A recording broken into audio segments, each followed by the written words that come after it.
He makes different connections now. Yeah. Correct. Safer ones now. Yeah. Yeah, he was a frontline machine gunner Oh my goodness. in the wintertime in the mountains. Do you think he misses the excitement? I think he misses the think he does. camaraderie of the Mhm. teamwork, the Mhm. team that, this is my platoon, this is my guys, and I think he misses that. He's an individual plumber, or is he working with the company? He does. He but- works with the company. So that's some kind of. Kinda not really, but. Kinda, it's not like prayer when we come and do intercessor. I mean, that's where you Yeah, got that. when you're in that kind of a battle, right? Yeah. Where you really connect. Yeah. What is you're looking San Jose. Morgan Hill. Morgan Hill now. I have no idea where Morgan Hill is. Yes, it's Cape. South of San Jose. Oh, okay, south, towards LA. Morgan Hill. No, right out of- Right outside, just About outside. 10 minutes outside San Jose. Gilroy, have you heard of Gilroy? Mhm. I have. Gilroy, Ah. right in there as well. See if this works. Wow. All right, so we have first couple of verses in Daniel. In the 3rd year of the reign of Jehoiakim, king of Judah, Nebuchadnezzar, king of Babylon, came to Jerusalem and besieged it. And the Lord gave Jehoiakim, king of Judah, into his hand with some of the vessels of the house of God, and he brought them to the land of Shinar, to the house of his God, and placed the vessels in the treasury of his God. So I showed you last Sunday, that Shinar is that whole area of Babylon along the Mesopotamian area of the Tigris and Euphrates. So this here, we're going to zoom in this in just a second. This is a picture of the lineage of the kings in Judah and Israel. On the left-hand side with the lion, that's Judah. And you can see how it's a nice straight line. Yes. So that's because God promised that there would never cease to be someone in the line of David on the throne of Israel. It's true. And so take a look at the other side. Does it look like a straight line? No. Every time it moves to the side, that means there's a coup. And usually that bloodline got cut off and they had to start a new one. Oh. And you'll notice it's just one coup after another coup after another coup. Omri, Ahab, and Jezebel and Joram create a little nexus there. And they actually cause a whole bunch of problems with Judah, because Athaliah, their daughter, becomes the queen over there. And we talked about that a couple of years ago through our Sunday services, going through that whole early portion of where Isaiah,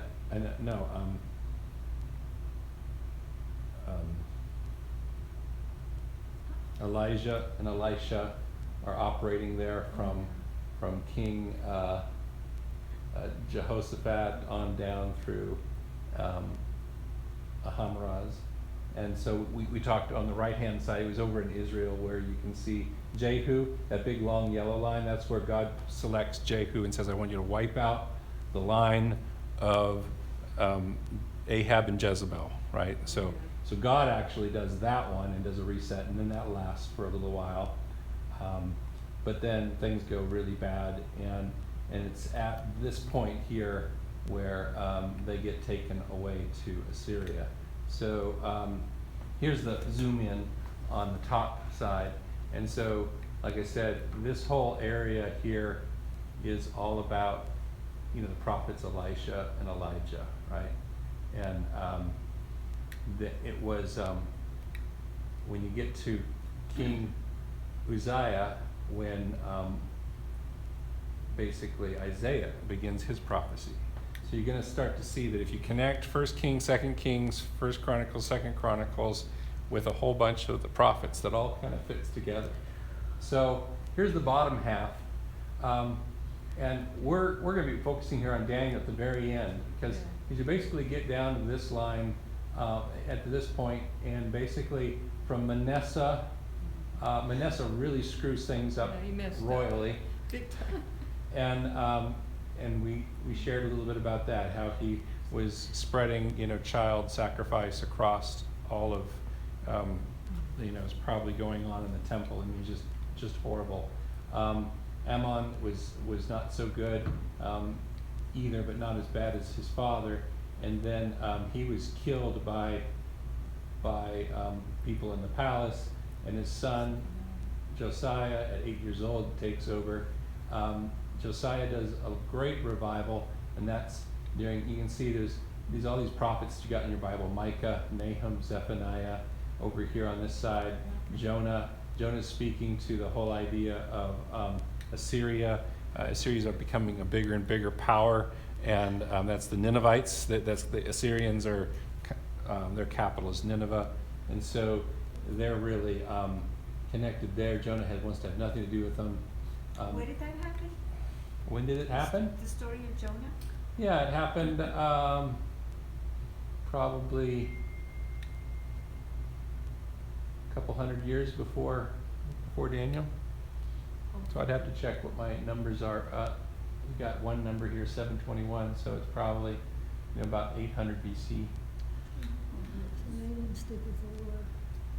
No, they repented, but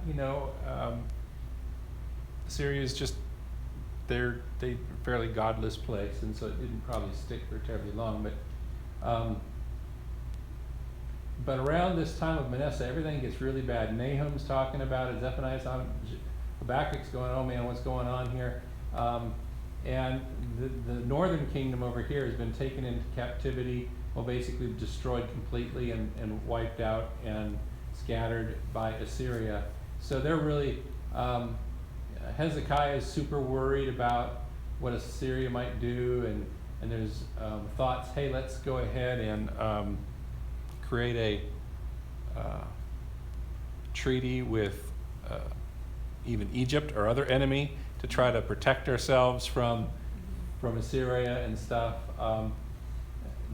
But Josiah does this great cleansing of the temple, sees the books of the law, has them read in his presence. He goes, oh my goodness, we've been doing everything wrong. He really repents. He sets up the whole Passover system again, and that's about when Daniel and his friends are born. And so they're born right in the midst of a revival period of time. But God's already said that this whole train's coming to an end because of what Manasseh does. So really this whole revival from Josiah is just a reprieve for a little bit. And it's a reprieve that lasts long enough to raise up Daniel and Shadrach and Meshach as kids in a godly household with godly training. We know that because of what we see here in chapter 1. Yeah. And so then we have this issue with, Josiah, he sees something happening. Let me see if I can read about that for a second. Something kind of interesting is happening. So for decades, the prophets had warned the rulers of Judah that their idolatry, their immorality, their injustice toward the poor and the needy would lead to their nation's ruin. Prophets saw the day coming when God would bring Babylon army to destroy Jerusalem and the temple and take the people captive to Babylon. And this all was prophesied a century before the fall of Jerusalem by the prophet Isaiah. So that's pretty cool. And Micah. There's verses that we can point to there. Micah prophesied and Isaiah prophesied. Welcome, John. Go ahead and find a seat. But in Hosea, there's something interesting that was written I wanted to draw attention to. Hosea 9:3 says, "They shall not remain in the land of the Lord, but Ephraim shall return to Egypt, and they shall eat unclean food in Assyria." And if you read Hosea, oftentimes he talks about Egypt as a prophetic template, not real Egypt. They didn't go really back to Egypt. What they did is they went to Assyria. This verse shows that Egypt was kind of considered like their second enslavement, but is in Assyria. And notice he's saying that they shall eat unclean food in Assyria. This is a big deal for... what does that mean? I know what that means to me. But I know what it means to me too. We're going to take a look at that for a second, because this is important to understanding the first chapter of Daniel. One of the key verses that one of the key words that you see in the first chapter of Daniel is the word defile. Yeah. right? And so we Yeah. want to talk a little bit about what it means to defile. And so, but anyway, this is one of the problems that was going to come upon the Israelites when they went and they were captured and taken away. Is one of the problems is that they would start to eat unclean food.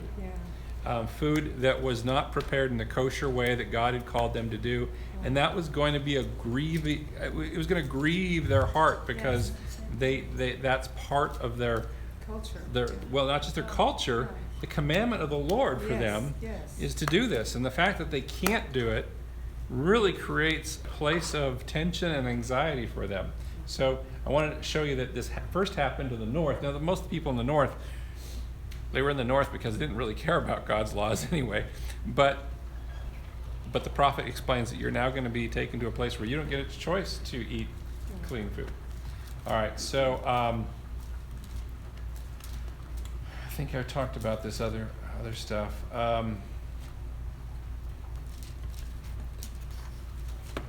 So there was I think I left my other book at home, unfortunately, and maybe fortunately, because then we get on to the other stuff. All your notes. My detailed notes from the other book. So let me go to the next. I got a map here, I think, that is helpful. Yeah, this one right here. Okay. No? Yes, there it is. Okay. So you know that this is Egypt, and this is Jerusalem here, and Judah, and what Israel was at is kind of now gone. Assyria and Nineveh used to be here, but around about 10, 15 years ago, when they were just young little kids, some big news happened. Basically, Nebuchadnezzar, who was the king of the city-state of Babylon here, starts fighting against Assyria, and he wins, and so Babylon gets a little bit bigger. And then he takes his son Nebuchadnezzar, and his son Nebuchadnezzar starts winning some battles. And so they start to take back the land from Assyria, and eventually they start stretching all the way up here. And so this is happening very rapidly, very rapidly. It's like surprising them. And when on Sunday I read to you out of Habakkuk the description of how the army of Babylon is just this voracious, killing machine that just, nothing stands in its way. But the Pharaoh of Egypt happens to be probably an Ethiopian at the time. Necho, his name is Necho, Pharaoh Necho, and he is going up here to fight with Babylon. He wants to stop what's going on. But as he's going through Jerusalem, Josiah, for some reason, decides, I'm going to stop you. You're coming through my territory. I'm going to fight with you. And it's kind of interesting. The Bible talks about how Nebo says, wait a second, don't fight with me. My beef isn't with you. I'm going on up. And he's going to go up to Carchemish up here. But Josiah doesn't listen to him. In fact, Nebo says something very interesting. He feels like God has told him to do this. He's on a God-given mission to go up. And we don't know, how God spoke to him, or whether that was really the true voice of God or just one of his gods. But he feels like he's on a God mission. But Josiah feels like he needs to stop him. So there's a battle. Josiah gets killed. And so that's kind of like horrible, because he was the one that was keeping everything on course, and the revival was going in place. And now with him out of the way, the devil kind of comes in there and starts to take over again on Israel. But Necho goes up here to Carchemish, and there's a big battle, and I think he's killed, and Babylon gets stronger. And so it's kind of one of the big events that happened there. Yes? Do you think that kind of teaches us that, if somebody says that they're on a mission for God, we should respect even the youngest of the children of God or something? There's a verse like No. that. I think what it does is every king of Judah is supposed to first ask God what they're to do before they run off and do something. And you see this repeated over and over throughout that line of kings. You can see Jehoshaphat. He's one of the good kings. He prays and says, God, what should I do? I'm going to be destroyed. And he says, I want you to put all the singers in front of the army, and we're going to go ahead and lead to the battle that way. And he doesn't even have to fight.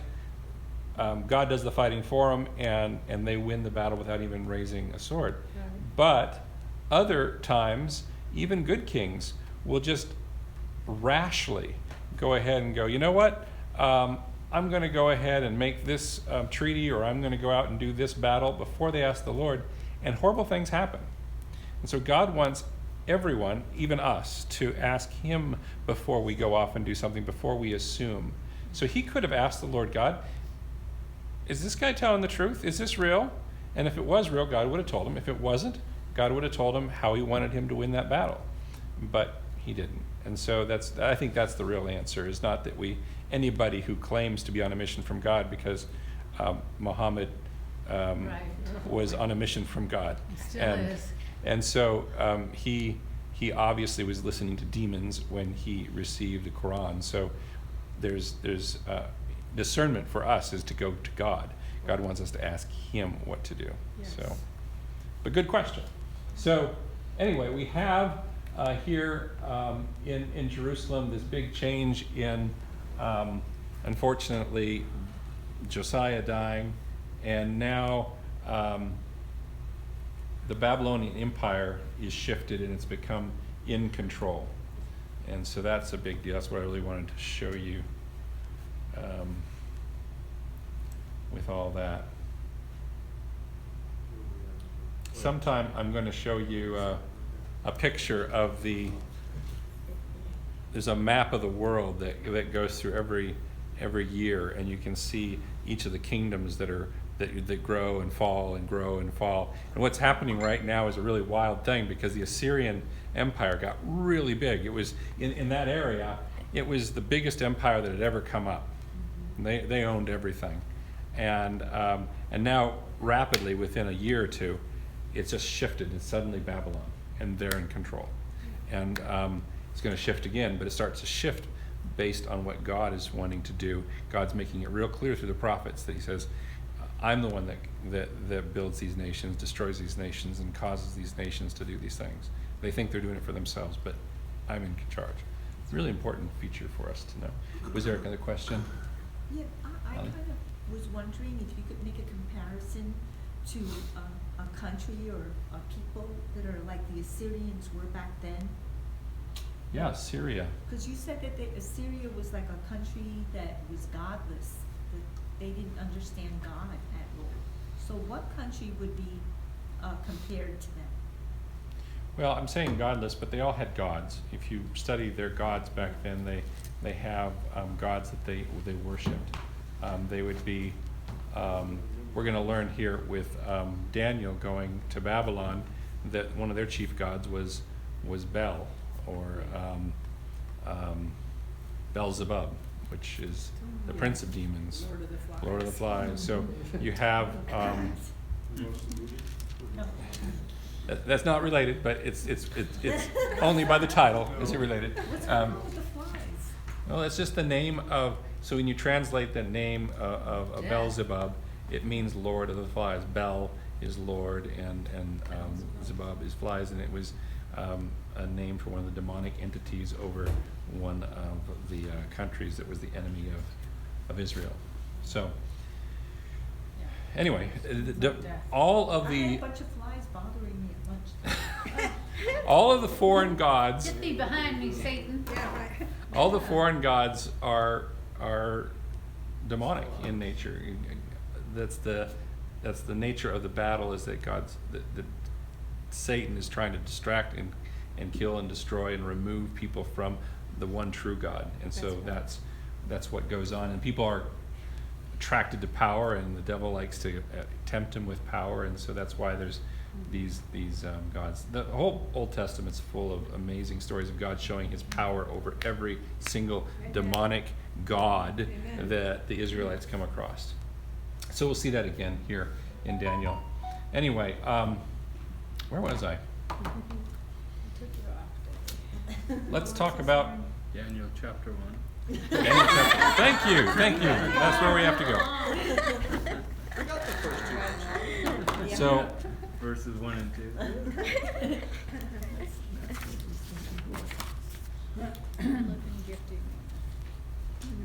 so who is it that caused this to happen? If you look at the first few verses, Cause what to happen? the first, the big overthrow of God. of Judah. God. Okay, Yeah. The Lord delivered. The Lord handed him over, right. along with some of his offering stuff. Descendants. Yeah. So this is happening in 605 BC. Nebuchadnezzar comes through here and ends up. I think it's interesting. He's actually just coming through here to deal with I think the Pharaoh, and so he was on his way down to Egypt, gets as far as Jerusalem when he then conquers Jerusalem, but he gets word that his father has passed away, Nebuchadnezzar, and so he goes back to Babylon with these captives at this moment, and so it kind of stops that whole attack on Egypt at this point, I believe. I think that's what I remember right. So your picture of that map, did they always have to go up and then go down to Babylon, or did they just go across? Yeah. They always had to go up? Back then that was the standard way. Okay. When I checked with maps and things like that, and it's because you got a lot more entertaining method. Because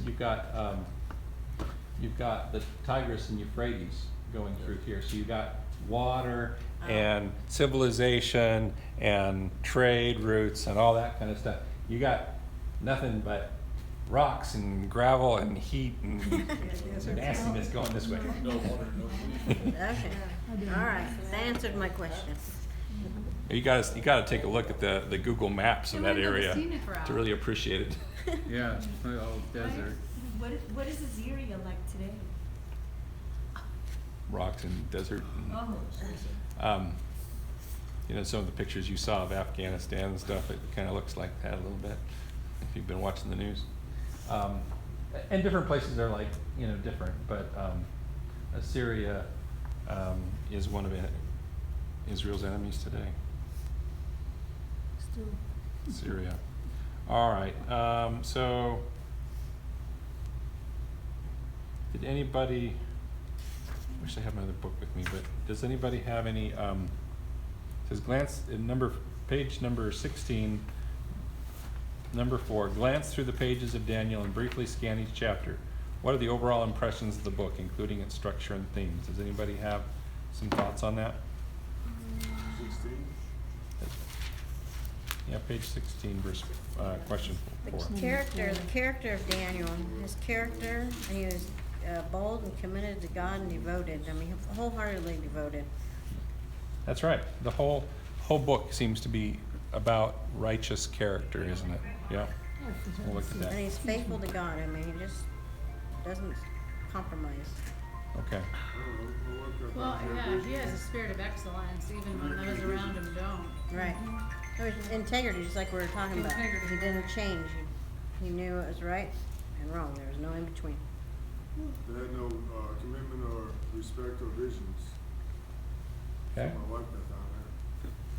So the next question, why is it necessary to understand this background of what's happened before? I spent a lot of time trying to explain the background in order to understand what these events in chapter 1 are all about. Why do you think it's important to know the background? I certainly So you helps have me to something to find. understand it better. Have something what? Have something to, combat. Oh, I took care of it. Oh, did you? Oh, No, that's your, yeah, So, It gives you a foundation of where they came from, yeah, and so with their background, how they were raised, so it gives us a good visual, so we know when they bring them here, what's already in them. Yeah. You know, it's already been put in them from their parents. Good point. So think about this from Daniel and Hananiah and Mishael and Azariah's point of view.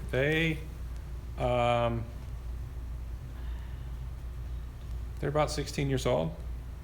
All they've known is this, mostly this revival, and then they've seen in the last 2 years things just go nasty. You know, things went really bad fast. And now they've had this major battle.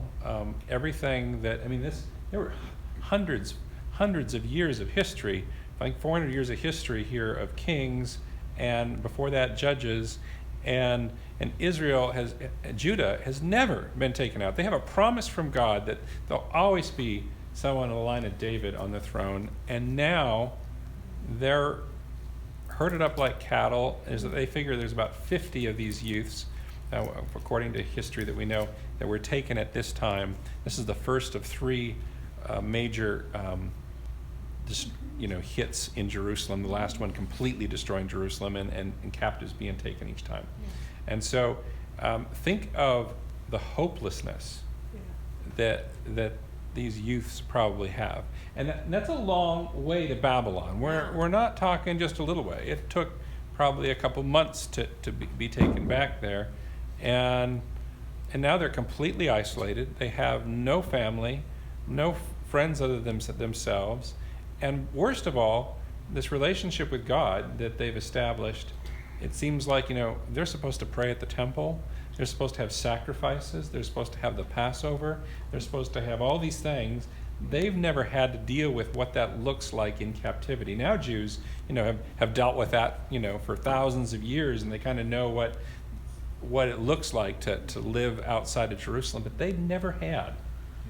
So you can imagine I think, we think about some of the changes that are going on in America right now, and this is so horrible, but no, this is like China coming in, marching down, burning Washington, D.C., grabbing all of the important kids and taking them back to Beijing to now be reprogrammed. And so let's read Daniel chapter 1, and I just want you to think about what these youths are having to face. If you were one of these youths, what would be going on in your mind? So if there's like 21 verses, so maybe we can each take a couple verses, or if you want to skip, just say skip and let the next person go. Would you like to start, Ben? Yeah. In the 3rd year of the reign of Jehoiakim, king of Judah, Nebuchadnezzar, king of Babylon, came to Jerusalem and laid siege to it. The Lord handed Jehoiakim, king of Judah, over to him, along with some of the vessels from the house of God. Nebuchadnezzar carried them to the land of Babylon, to the house of his God, and put the vessels in the treasury of his God. So right there you can see the dominance. Yes. It's like if you were to, that had happened before where, the Philistines had grabbed the ark and taken it away. And that was a symbol of God departing from their nation and turning them over to their enemies. So, taking that stuff out of the temple was a very powerful symbol to them that they were conquered. Okay, go ahead, Laura. Then the king instructed Ashpenaz, the master of his eunuchs, to bring some of the children of Israel and some of the king's descendants and some of the nobles, young men in whom there was no blemish, but good-looking, gifted in all wisdom, possessing knowledge and quick to understand, who had ability to serve in the king's palace, and whom they might teach the language and literature of the Chaldeans. Chaldeans, yeah, that's the Babylonians. That's another word for it. Okay. How about you, Allie? You want to try one?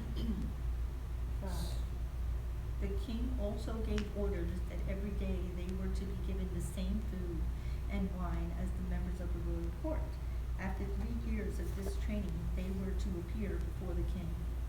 Among those chosen were Daniel, Hananiah, Mishael, and Azariah, all of whom were from the tribe of Judah. Is it 2 each or 3? That's 2's good. Okay, John? To them the chief of the eunuchs gave Daniel's names. Whatever those guys' names are. Belshazzar, And, Shadrach, Shadrach, Meshach, and Abednego. Yep, there we go. Yep. Daniel opposed in his heart that he would not defile himself with the portion of the king's delights, nor with the wine which he drank before he requested of the chief of the eunuchs that he might not defile himself. Now God hath brought Daniel into the favor and goodwill of the chief of the eunuchs. And the chief of the eunuchs said to Daniel, I fear my lord, the king, who has appointed your food and drink. For why should I see your face looking worse than the young men who were of age, then you would endanger my head before the king? Okay. Ready, Brian? Daniel spoke with the attendant who had been appointed by the chief of staff to Daniel, Hananiah, Mishael, and Azariah. Please test us for 10 days on a diet of vegetables and water. Daniel said, at the end of the 10 days, see how we look compared to the other young men who are eating the king's food. Then make a decision in the light of what you see. 14. So he agreed to this and tested them for 10 days. At the end of the 10 days, they looked healthier and better nourished than any of the young men who ate the royal food.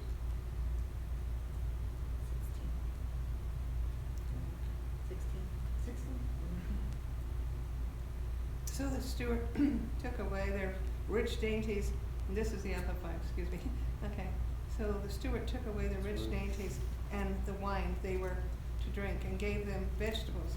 As for these 4 youths, God gave them knowledge and skill in all learning and wisdom, and Daniel had understanding in all visions and dreams.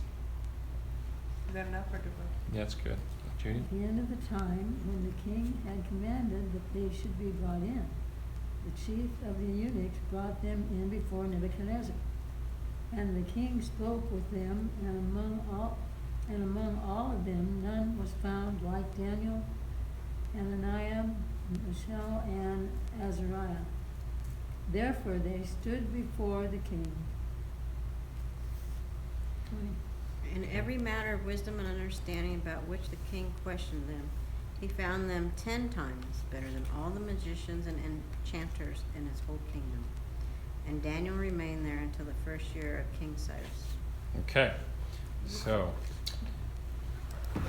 there was a few things in our study. I'm going to zoom through some of these things. But we talked about the stuff that was taken from the temple.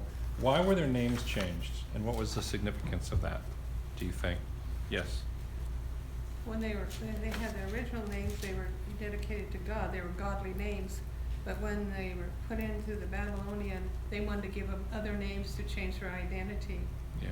And serve other gods. And they were named after other gods of that deity. I'm constantly reminded of that the whole Yeah. time they're there. Okay. Yeah. So that to me that's a real key as to what the strategy is here, Yeah. right? The strategy here is to really change them Transform. completely.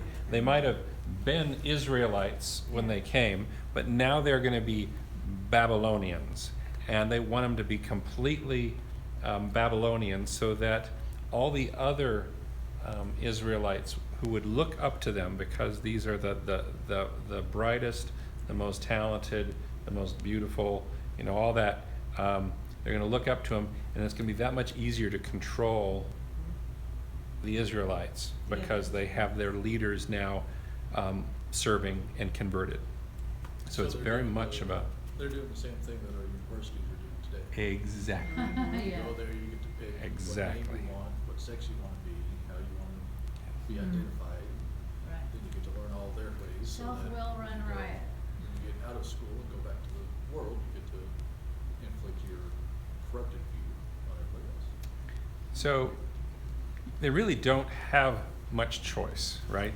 On the face of it, they're told, hey, this is the way things are. Yeah, this is what all of you are going to do. There's no choice.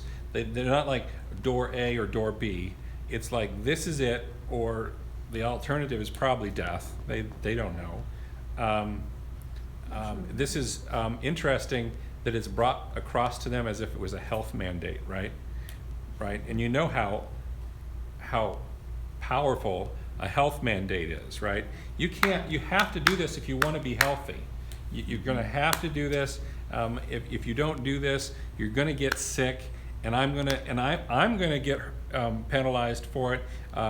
You're going to get they've got every reason, right, for these guys to say, okay, fine. I guess because it's for our health, or because it's for your health as the chief eunuch, we'll do it, right? They've got a whole bunch of reasons to compromise here. But why has this become a central issue, do you think, for these four men? They were Because they knew consecrated to God. God. They knew God knew that these guys would stand up for God. Yeah. And go To be loyal. Well, and be loyal through thick and thin. God knows the future, so he knows that's going to happen. These guys don't know yet that they're going to do that, right? So they're still struggling with this. I mean, I have to assume that they come into this and they're told this is the way it's going to be. There's no option. It's remarkable that they would come up with a option in the face of no option, saying, well, wait a second, Yeah. here's an idea. Why don't you just feed us water and vegetables? Well, he asked for Yeah. permission. He They- asked for permission, so he was humble. That's He was right. humble. Because they didn't want to defile He said he didn't themselves. want to defile himself, then he asked for permission, so he was humble Yeah. instead of demanding. Well, in a way, it was an insult. Yeah. It was the king's food and the king's wine. That was the best food in the whole kingdom. Absolutely, and to say no to the king, it's an insult. yeah, you're being offered the best, and that's not good enough for you. Who do you guys think you are? Kind of thing. Yes. Why did God allow this in the first place? Well, so that has to do with the history that I mentioned, because of the evil that the kings of Israel had committed, like Manasseh, because they were killing babies, sacrificing to the demonic gods that they brought in to Israel, and started worshiping them, and got rid of the worship of the one true God that they'd been told about from Moses and everybody else, because he so filled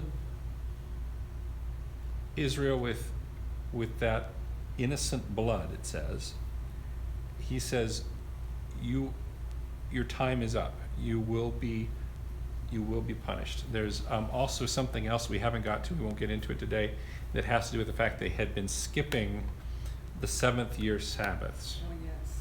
So every 7th year it was not a jubilee, but a shemitah year, which is a year of rest. They're supposed to let the land rest, not cultivate, and cancel all debts. And cancel all debts happened on the jubilee year, but they hadn't been doing that for over 400 years. Yeah. And so, because they hadn't been obeying God in that, it turns out God's going to take every one of those years that they didn't give to him, and it's going to be one of the years that they're in captivity. When you start getting into the depths of this and begin to realize that there is a mathematical precision to what God is doing through this, it's not just that, well, fine, you guys didn't worship me, I'm going to let you go over here. There is a precise measurement of the guilt that they have taken upon themselves, and the punishment. And God says, I punish you. Why? What does it say in Revelation? Why are people punished by God? Because he loves them. I discipline those that I love. And so they're being disciplined for a while, but you're going to find the prophets keep coming back to saying, it's okay, in a while after this, you're going to come back. Yeah. God is going to restore you. And so there's, even in the midst of this, there's been prophecies that know that there's going to be a restoration after the end of this period.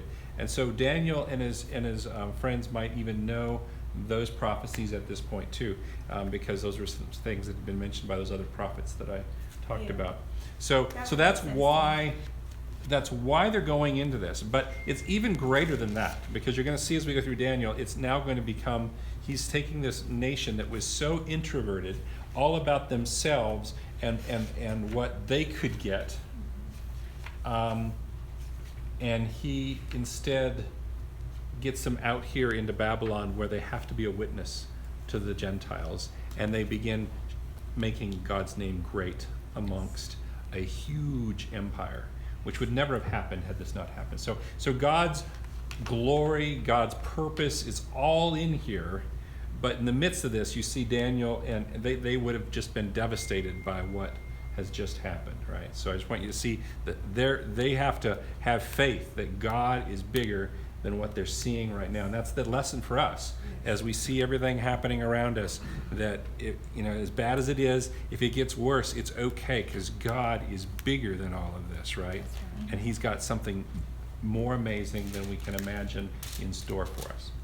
So, good. I think a key word too in that one is that Daniel resolved not to defile himself. Yes, resolve is a very important word. So what does that mean, that he resolved to not defile himself? That means that he came to an understanding. Right. Resolve. That he resolved within himself that it makes sense not to defile himself. So is it like, well, I guess maybe I shouldn't eat that stuff. Determined. But he No. said, your Yeah. men Conviction. keep your Figured it thing, out. and we'll eat ours, and we'll see who's stronger at the end of the 10 days. Yeah. But Yeah, he must have known that he was So, doing that. right. Resolve is determined. He was That's determined resolve. in his Yeah. mind and purpose, Yeah. intent. That's right. That's right. What God told him to eat, not what the king told him to eat. So there's a point at which Jesus, when he sets his face like flint toward Jerusalem, Yes. that's that kind of determination. I have determined. Now why on earth would these 4 boys think that they wouldn't defile themselves? I mean, what's so big? What gave them that strength? What caused them to want to do that? I keep thinking that even our soldiers that were in Vietnam and were in captivity, some of them in cages, horrible treatment, they turned to God. They had, even as Morse code, that they could communicate. And what did they communicate? Hymns and scripture. Yeah. And they resolved, they came back to their roots, which was Things God, they learned Yeah. about someone who's to faithful. survive. Yes. And that's what these young men did. That's all they knew, and they knew God would be faithful. But it's always amazed me, this, when you read some of the books that I've read about Vietnam, that's what kept them alive. And then when some of them died, they knew they'd go to heaven. Yes. It's an amazing, It's tremendous. History, So- correct. that's His history. story. Yeah.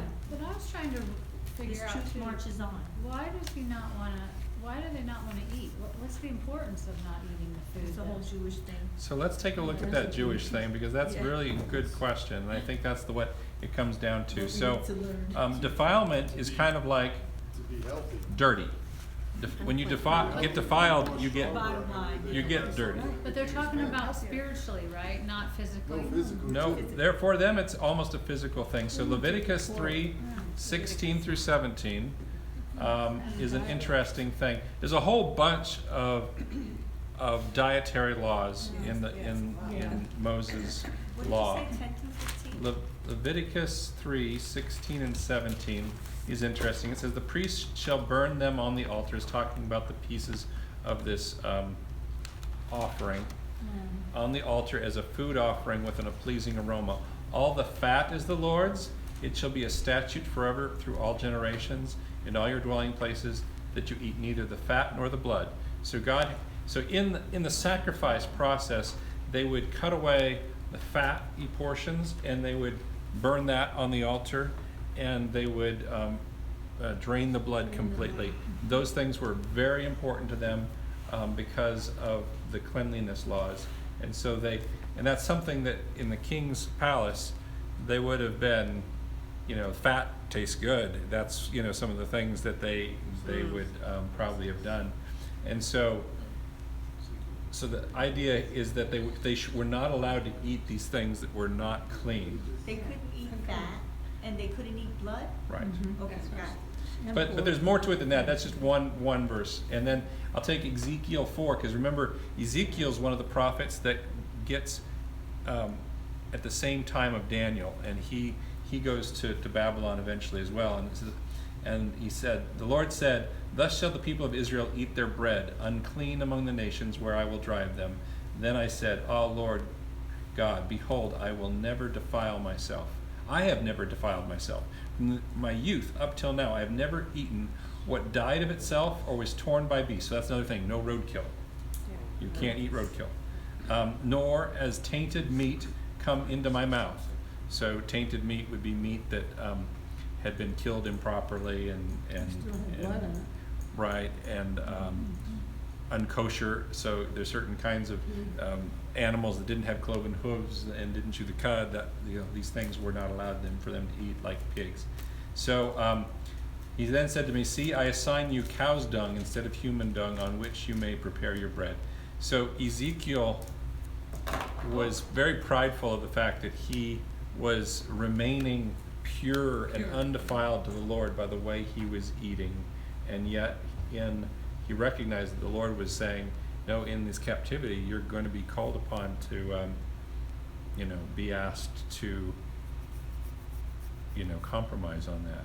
Yeah. So the question for me, for you then, is why should they stay clean, given the fact that they'd had a command of the Lord to not eat this food?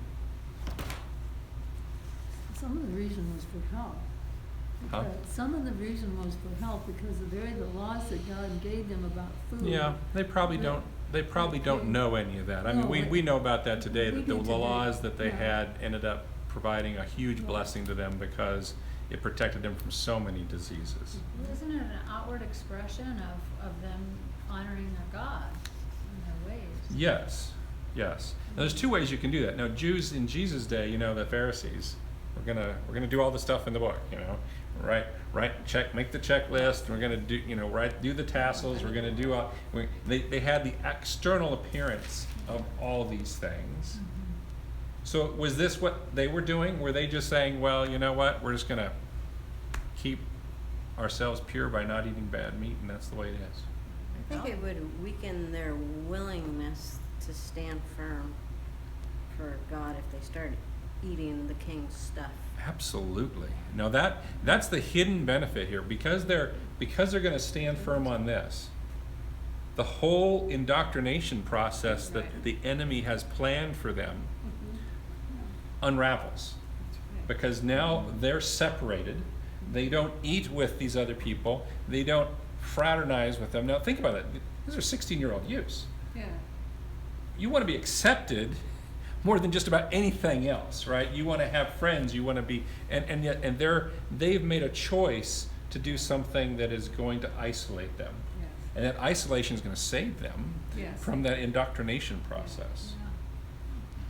And they're gonna be stronger so they can withstand all the stuff that they're going through. Constant pressure. That's right. They're being disciplined every day by the self-discipline that they have. You're gonna walk by that stand of donuts.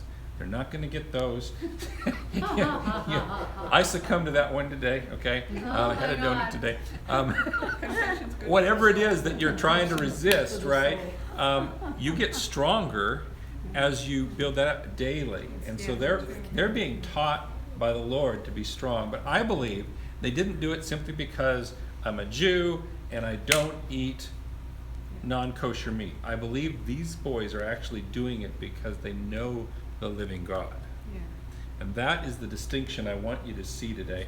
That you can have holiness, you can have a form of godliness without power, the Bible says. Because you're doing what looks like all the right things. And that happens a lot in church settings, right? We know how to act like Christians. We can can do that, but if it's not real, if it's not a real relationship with God, at some point it's going to bear the ugly fruit of hypocrisy and the religious spirit that's born of. And so doesn't look like they have that. To me, it looks like they really understand that God is a living God and they have a relationship with him. That's powerful. And I want you to get that right off the bat. Too. Yeah. You know, and plus, you know, Daniel praying 3 times a day, you know, that, it's like, and out where everybody, we're out where, Right. the window where it's like, he's not hiding his faith either. It's going to get tougher than this. They're going to be asked not Oh, just yeah. to That's eat why- certain that's food, why but they they're going to be told separate. God separated. bow or die. You know, so it's important for them to have taken this step. And if they hadn't taken this step, the rest of Daniel wouldn't have happened. Right. Understand. Yeah, not paving the way. So we're asked to be holy, right? Holy is being separate, right? Set apart. God is holy. What does that mean that God is holy? Betty has a certain order of doing things, a certain organization to the way that he does it. That's one of the first things I've learned of what it means to be Well, holy. okay. Certainly God has differences. And he expects those differences, and those become kind of an order of things. So I won't say that's wrong. That's not really where I'm going with what does it mean for God to be holy? That's kind of a consequence of God's being holy. God has no sin. He has no sin. So the Bible tells us that in him is no darkness at all. He's light, no darkness, completely. His nature is such, and this is the point of knowing holiness for God, is that it's not his nature. It's completely foreign to God. The idea of sin and doing something that is evil, which would be for him, self-contradiction against who he is. That's not going to happen. So God is holy. Because of that holiness, what does that do with people that he's created who don't seem to be able to have that same ability to be holy, right? What does it mean? We end up sinning, but he can't be in the presence of sin, right? And so it causes this separation. So God is separate. He is holy from us because we're sinful. He's not, right? But it's The his. Bible says that he can't be in the presence of sin. That's right. Oh. That's the whole reason for Jesus, right? Because for us to come into relationship with God, to come into his presence with sin, would be it would be destructive to us. Yes. I think one of the pictures I like that the Bible Project did is a picture of God as just a really, really intense flame, like the sun. And if you, as a sinful person, get close to the sun, you're burned up. Your sin just right. Even though God is loving and kind, he is completely holy. And so the only way we can come into his presence is to have that sin removed. Yeah. And the only way to remove that sin was for his son to come and die for us and take our place and take that sin and remove that. So that's the whole purpose of Jesus and the whole purpose of the sacrificial system at this time for Daniel. And unfortunately, they're not going to be able to have sacrifices and go to the temple. I mean, there's a whole bunch of stuff that they can't do to honor God. There's this one thing that maybe they can do. And he challenges this person who's been in charge of him to say, hey, can we do this? Like you say, with humility, with tact, and then with a plan that says, oh, well, no, you can't do that because I need you to take this vaccine. And he's like, well, wait a second. I'll tell you what, just give me 10 days and I'll show you that we're better off, right? Yeah. And so he was very tactful. He got that. So And what does 10 stand for? Completeness? What's 10? 10 is often a complete thing. That's 7. 12 is government. What's 10? I don't know if there's any particular meaning to the 10 in this case. I mean, it was just Commandments. a long, it's really kind of, it's almost too short a time to expect. I mean, if you've done a diet, 10 days, right? Now is vegetables, Kind of, No. cause I got it, and your body's like, man, I want to eat so bad. right? And you're like, no, I'm gonna stick to this diet no matter what. Well, I don't know, but it's, you think about the other side of it, everybody else is eating all this luscious, extravagant food. Yeah. From a totally different country, prepared in an entirely different manner, everything else like that. You think about when you travel abroad, you eat all the local cuisine. Depending on where you go, your first few days, you're gonna be sick. No, well, there's But that if you're too. eating strictly vegetables, it's no different than vegetables that you're eating at home. So for the first 10 days, these other kids could very well be. Yeah. Another thing that they, sick. yeah. So it's just. So there's that. There's the dietary portion. There's also the fact that they believe that this food had been sacrificed to idols Yeah. before they had it. So not only is it unkosher, not only is it maybe unhealthy for them, but it's certainly demonically tainted Yeah. for them. Defiant. What about the point that God seems to have something going on with the number 10? Oh, he does? Yeah, because this is not the first time he comes out with the thing with the 10, because the thing with the, will there be 10 good people in, Well- where was it? The salt place. Will you, no, about Sodom and that? Gomorrah. Yeah, Yeah. Sodom and Gomorrah. So- Spare the Yeah. land. That was another place. Let's not get It's a off on the different 10 story, right though. now. Okay, but the thing with the 10. Let's not get off on the 10 one. Okay. I don't think it's Yeah, significant numerology. as everything else in this passage. Now, there are some places where we'll look really closely at the numbers, and 10 does come up later, but I don't know if this is the place to really worry about that. I think what I wonder about here is, why do you think they're healthier after 10 days? Well, they do say that vegans are healthier, just to Oh, I eat rebuke that. vegetables, and that kind of thing. But they're kind of Right. skinny, Well, right? Yeah, the issue with eating just vegetables typically, and I know I have some friends, very dear friends of mine that are vegans, and they handle it really well, and it works out well for them, and you do tend to end up having a much less trouble with getting fat when you're vegan. But one of the problems is you don't get enough amino acids, and very often nowadays we understand the problem. The problem with being vegan ends up being not getting enough amino acids, and you've got special ways that you can supplement that and take care of that, and you can be healthy as a vegan. But back then they didn't even know about that, Right, Right. right.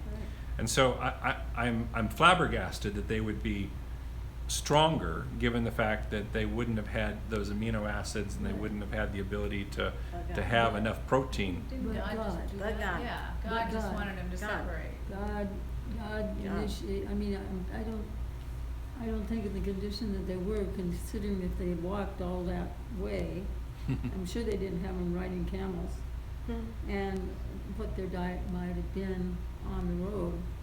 But God must have been involved in their decision.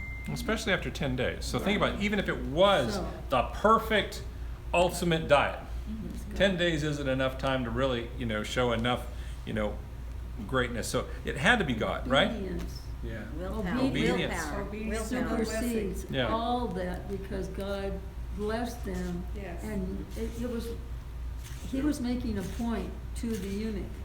I'm saying that if we have 10 days of vegetables and water, we'll even be better than all the rest of the guys that had the regular diet. And so it was like a test before God. Yeah, who was on trial here? They God. were. Well, in they a were, way. but God, But God, God for is. these men, Yeah. they were like, they're putting God right out there, right? They were Yeah. saying, That's look, right. God, I'm doing this for you. I feel like I'm led to do this. Give me the courage to do this. Yeah. And then, but they had the willingness to put it to the test. Yeah. And how Yeah. often do we Yeah. get to the point where we're willing to allow there to be a test? Some sort of a thing that shows people that God is there. But And- it impressed the eunuch. He was the chief eunuch. They Yeah. made a big deal about the fact he was the chief the number one guy. He had a lot of power over them. And it impressed him that they Yes. said, let's make a deal here and Right. we'll show you that we'll be better. And that had to say, well, what do these guys have that the rest of these people don't have, you know? Yeah, exactly. And of course, at the very end, the result is not only after the 10 days, but now they've been doing this for 3 years. Remember, this is a 3-year Yes, master's series where they become educated. fully educated. I mean, we're talking about a intense language, arts, science. Babylon was one of the greatest places for science at the time. And so they're getting a full education all the way. And at the end, they're the ones that clearly outshine every other. I mean, I don't know how big this class was, but they're, top of the class by far. 10 times But better. God gives 10 times 10 better. times better than 10, there's another all. 10. Okay, so we might have to go into Getting 10 to eventually. 10, right? All the God gives musicians. Daniel the dreams and wisdom, 10 is- even 10 is above, perfection. I don't this is know. the No, it's unbelievable something. part. 10, God gives Something with Daniel God that he really dreams likes that number.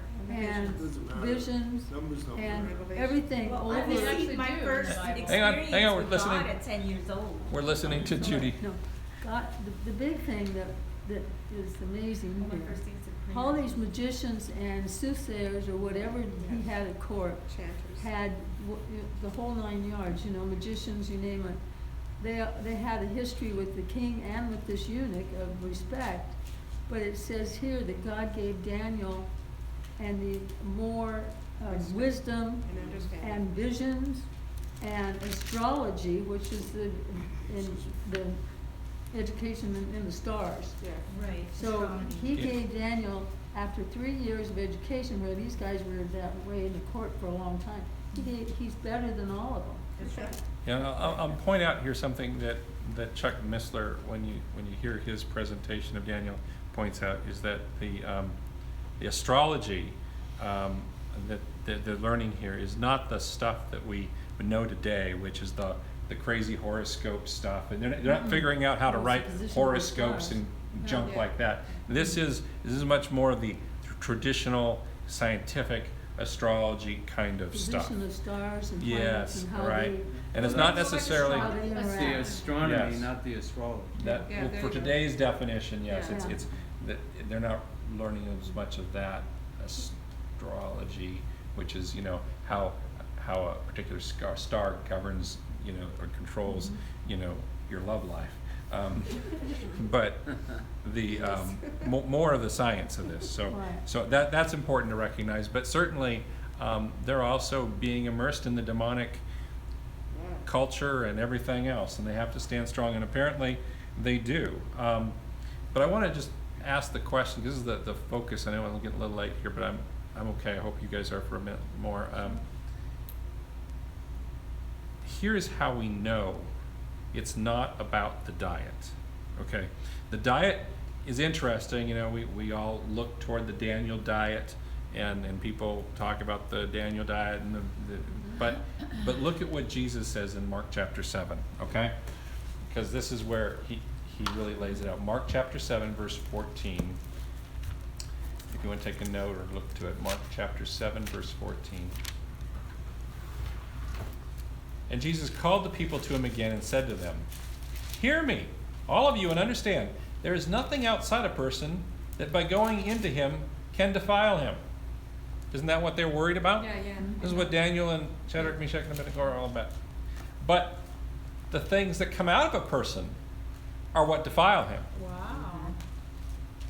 So this is Jesus explaining this, okay? And when he had entered the house and left the people, his disciples asked him about the parable. They're like freaking out because Yeah. the Jews have been told Yeah. all this time Yeah. that you gotta wash the outside. And he says to them, "Then are you also without understanding? Do you not see that whatever goes into a person from the outside cannot defile him, since it enters not his heart, but his stomach, and is expelled?" And it says in parentheses here, "Thus he declared all foods clean." This is big. I mean, Jesus has done something here that is kind of earth-shattering to the Jews. And he said this, what comes out of a person is what defiles him. For from within, out of the heart of a man comes evil thoughts, sexual immorality, theft, murder, adultery, coveting, wickedness, deceit, sensuality, envy, slander, pride, foolishness. All these evil things come from within, and they defile a person. Amen. Lord, help me. So exactly, Lord help me, that's a really good response to that, because, this whole issue here is not about what they were eating. You get that? It had to do with their hearts, and if those were defiled. And Renee was pointing out the fact that they did this first with the food, Yes.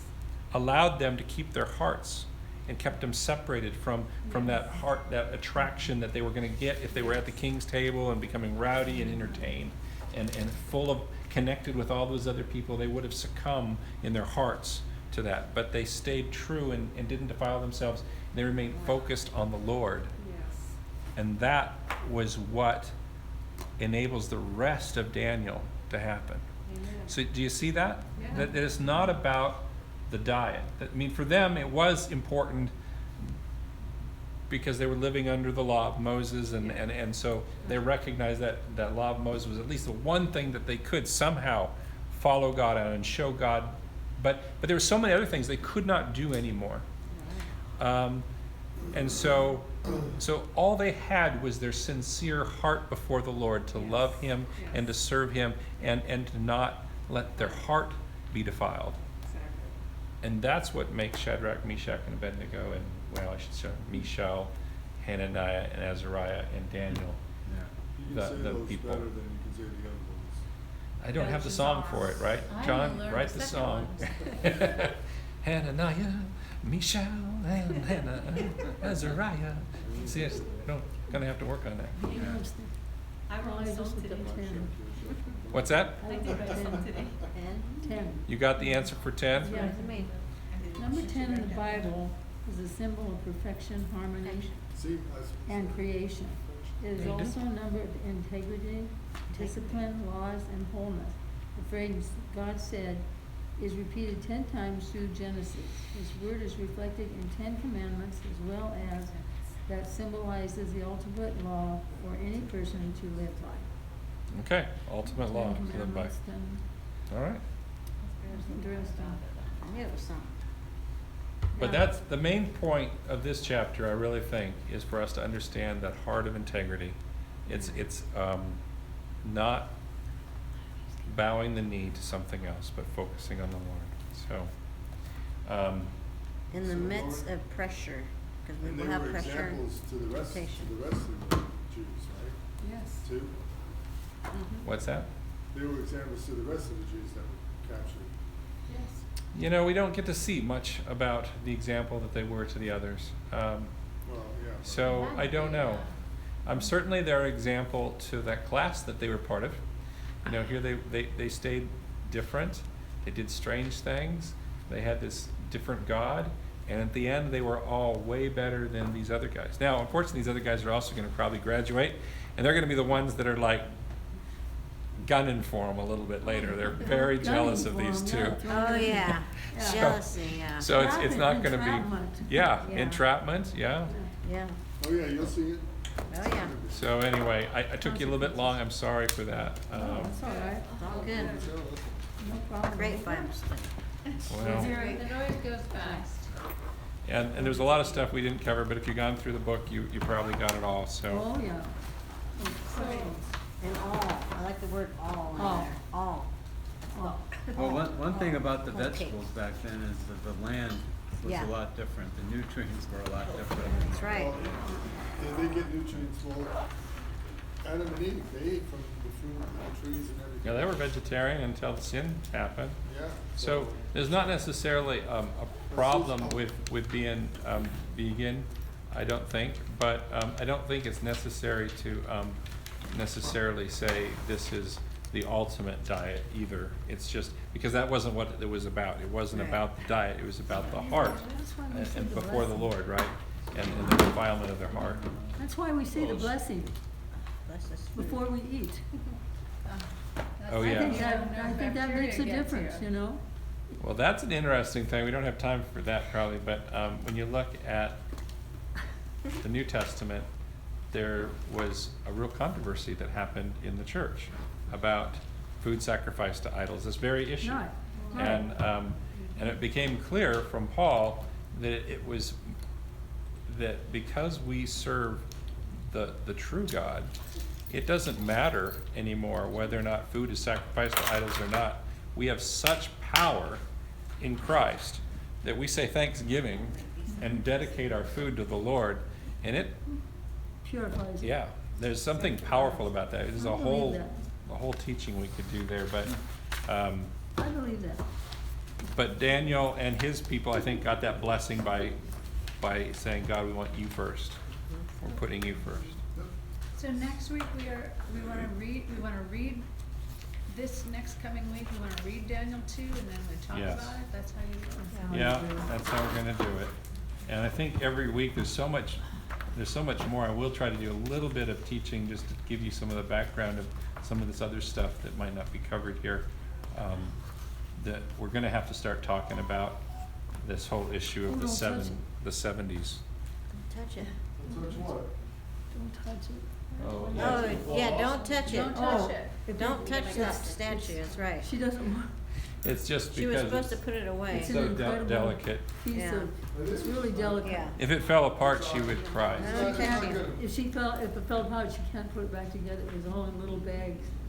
Yeah, don't with touch them it. numbers. Well, Anyway. you gonna touch it? No, No, we I don't wouldn't touch touch it. that if I. We don't touch it. No, no. It didn't fall, it didn't Matter of fall fact, she apart. did- she usually puts it It's on away. there pretty Well, it good. is, it Yes, they're is just fragile. She Yeah. forgot to put it away. She forgot to put it away, she moves it into the other room. Yeah, she puts it in your office. Can I Yeah, Venmo you for the book? It's, Oh, wait, let me see. I don't remember. Because No, the guys, because we- well, I it's have an the other amazing book. piece of work. It's Wait, really- let's see. The marriage book. Yeah. That's what. Yeah, we It owe looks like 5 for Legos. each, right? Or is it It's 10? Legos, It's like donation. We Legos don't on owe this little anything. teeny Well, pieces yeah. like this. Just if you want to give She something, Here's put one. it together? that's great. I don't know how she got it Otherwise, together, but she did it. it's probably not worth bothering you, really. It was a kit. I don't think- It was all in a little bag. I think I have a PayPal account, but I don't think I have Venmo, and I didn't really, I probably don't care to send out stuff. Because I don't have to do it too often. She Yeah. put it away. Is that, For the, okay. The marriage for book. the marriage. Well, thank you. Yeah, she's You're welcome. You don't have to give anything though. No, that's, you We can. feel better. All right, so don't forget, we got church camp on Friday and Saturday and Sunday. Thank you, Lord, for this time. And Monday, Bless our pastor and bless us. Monday? I gotta go to Thank you. They have the. Oh, don't you have to go to work on Monday? Me? Not me. Not me. And the green one. I'm retired. Maybe I'll put, maybe I'll see if I can put something.